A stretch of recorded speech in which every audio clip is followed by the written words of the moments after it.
Sandali, kalalabas lang ng video ko eh. Sabi ko, pepektusan ko kayo kapag umuwi kayo eh.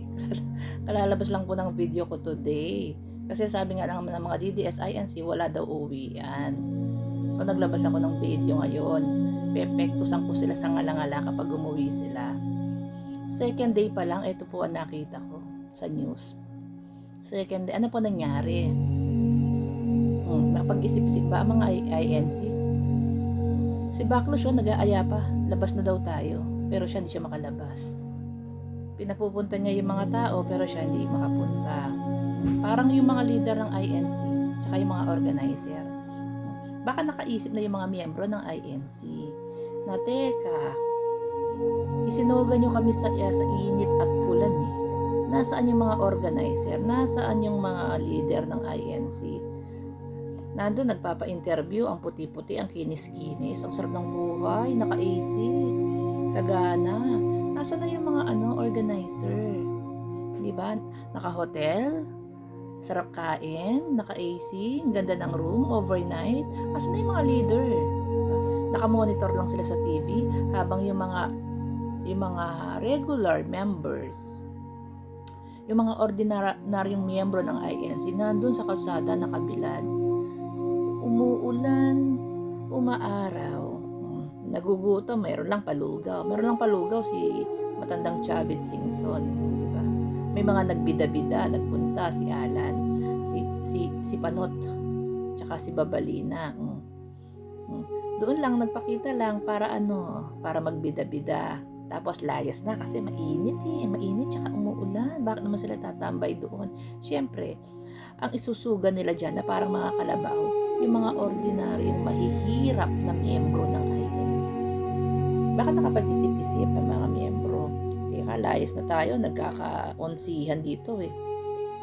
Parang nagkakalamangan, di ba? Baka nakapag-isip-isip, harinawa. So ngayon, yung ibang miyembro, tinatanong kung ano ang kanilang pinaglalaban, accountability, transparency, gaya ng sinabi ng mga leaders nila. Pero pagdating doon sa interview, eto pala ang tunay na gusto ng mga leaders, huwag sampahan ng kaso. Huwag daw sampahan ng kaso si Marcoleta. Dahil daw matitigil daw ang pagpapanagot doon sa mga tunay na may sala ng flood control project, ay flood control scandal. Yung pala yun, ayaw nila magkasala. Paano naman po hindi siya, ayaw nilang kasuhan eh. Hindi daw dapat kasuhan, hindi daw dapat ikulong. Aba, sila na rin ang batas. Kulto. Ayaw na rin sumunod sa batas ang INC. Kapag miyembro nila, miyembro si Marcoleta ng INC, di ba? May posisyon. Ayaw nilang pakasuhan. Wow, batas na rin kayo. Gawa kayo ng gobyerno ninyo. Lumipat kayo ng ibang bansa. Gumawa kayo ng sarili nyong bansa, sarili nyong gobyerno. Mga leche kayo. Kayo yung mga salot. Diba? Yung pala yun, ayaw niyong pakasuhan yung tao. Siya mismo ang nagsabi na mismo sa bibig niya na tumanggap siya ng 75 million. Saan kaya galing yung 75 million? Sa tingin niyo ba sa dugot pawis ng mga kontratista? Ganun na lang nila ka-easy ilalabas ang 75 million, tigto 25 million each. Galing mismo sa bibig ni Marcoleta na tumanggap siya. During daw na siya ay kongresista. Siya naman na nagpahamak sa sarili niya. May kaso talaga siya. So pinipigilan niyo ang ating justice system na kasuhan ng isang taong nagkasala sa batas. Balik tayo dun sa unang sinabi na transparency and accountability daw ang pinaglalaban nila. Transparency and accountability pala. Bakit hindi niyo pinagsabihan si Marcoleta na pirmahan yung Blue Ribbon Committee report para masampahan na ng kaso yung dapat sampahan? Hindi ba nga? Hindi nila pinirmahan yan sila. Nila Jinggoy, Marcoleta, sina Amy, sino pa ba? Sila Villanueva. Hindi nila pinirmahan yung Blue Ribbon Committee report ni Ping Lacson. Bakit? Dahil kapag pinirmahan nila yon, punta sa ombudsman, then sasampahan ng kaso sila Villanueva, sila Jinggoy, at saka yung mga diskaya na sangkot sa flood control pagnanakaw. Ayaw nilang pirmahan. So, bakit hindi yung i-condemn na si Marcoleta na bakit hindi niya pinirmahan?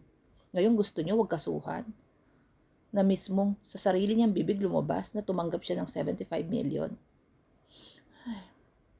So, itong ang problema ngayon. Paano ko ngayon pepektusan sa ngala-ngala itong mga nag-alisan sa rally? hindi po umabot sa final. Nagpalugaw lang kasi. Alam niyo, ay hirap kapag kalikasan po talaga ang haharang sa mga katarantadulan, kasamaan ng mga tao. Diba? Ayan. Umulan, umaraw, hindi po nakatiis. Adi, baka atakihin pa kayo dyan eh. Diba? Ay, mga nag-uwian po. Oh, yan. Sabi ko sa inyo hindi po yan na magtatagumpay kapag kasamaan po ang balak, ang intensyon. Nagkasala sa batas, ayaw yung pakasukan. Ano yan? Ngayon, nag-uwian kayo. Namerwisyo pa kayo. Meron pa mag-inang hindi umabot sa ospital ng dahil sa inyo. Hindi na kayo naawa. Doon pa lang sa pagrarally ninyo, doon pa lang sa hindi pagsunod na sa batas ng leader ninyo, ng simbahan ninyo, hindi kumuha ng permit. Nung hindi binigyan ng permit, nagrally pa rin kayo. O ano nangyari? Maraming naperwisyo, mga nagtatrabaho, yung mga may mga emergencies, kagaya po ng mag-ina na hindi umabot sa hospital, hindi na kayo naawa. Sino dapat sisihin nyo? Yung mga leader ninyo. Gumawa kayo ng tama. Sumunod kayo sa batas para i-bless kung ano man yung pinaglalaban ninyo. Para i-bless, i-guide kayo. Tapos nagwawala kayo sa kalsada. Hinarang nyo lahat yung mga ang daming deliveries, mga workers, mga government officials na dapat gawin yung mga trabaho nila. Ano ginawa ninyo? Ay, nako. Ito problema dito ha. Real talk tayo. INC feeling nila superpower sila. Wala pong superpower. Ulan lang nga, di ba? Ulan lang. Kalikasan. Para pigilan kayo.